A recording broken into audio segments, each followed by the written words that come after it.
Ini memang pernyataan yang benar bahwa diri kita sesungguhnya manusia itu adalah pembantah yang nyata. Sering kita itu membantah tentang kebenaran utamanya. Kenapa demikian? Untuk memahami ini kita harus mundur agak jauh sedikit ya. Saat kita masih bayi dan di dalam perut ibu kita sebelum kita lahir ke dunia. Begini, sebelum terwujud ya, terbentuk jasad kita secara sempurna sebelum lahir itu ya.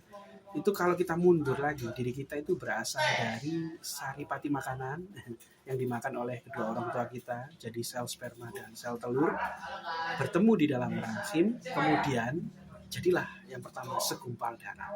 Nah, yang dimaksud segumpal darah di sini apakah darah kita yang mengalir pada diri kita sekarang? Oh tidak. Lalu apa yang dimaksud dengan segumpal darah yang pertama kali terbentuk pada diri kita secara jasmani itu? Yaitu hati kita. Iya, hati kita itu terbentuk pertama kali. Dan ini pengetahuan yang penting ya, perlu diketahui. Dari hati yang halus itu, bukan hati jasmani, bukan.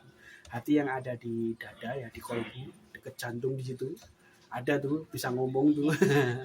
Tapi kalau dibedah secara medis ya nggak kelihatan, karena memang itu urusannya adalah spiritual ya, halus, rohani di situ. Dari segumpal darah terbentuk daging, tulang belulang, muncul tangan, muncul kaki, muncul kepala, muncul indera-indera pada tubuh kita ya kan saat kita bayi. Nah, saat lahir ke dunia diakhiri dengan kalimat kami jadikan dia pembantah yang nyata. Coba diri kita kalau kita lihat selalu mempertanyakan ya, skeptis terhadap segala hal, terutama masalah kebenaran, ya kan? Pasti hati kita itu sering membantah, apalagi tentang masalah tauhid atau ketuhanan. Jadi kita pernah secara halus terlintas begini, Tuhan itu ada apa enggak ya, belum tentu.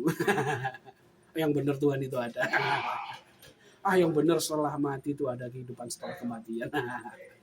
Nah, untuk memahami hal itu kita harus mengakui dulu kita itu memang membantah yang nyata. Dan itu adalah kodrat kita ya, harfiah kita saat kita lahir ke dunia. Makanya kalau kita misalkan mau memahami tentang tauhid itu sendiri atau tentang ketuhanan, tentang masalah spiritual, kita harus memahami diri kita. Dari mana? Ya dari sejak awal kita diciptakan, yaitu segumpal darah hati kita. Pelajari hatimu, bacalah hatimu. Kalau ahli-ahli agama selalu mengajarkan seperti itu. Kalau misalnya sudah mengakui bahwa dirinya adalah pembantah yang nyata, maka lambat laun akan memahami tentang konsep ketuhanan itu sendiri. Begitu.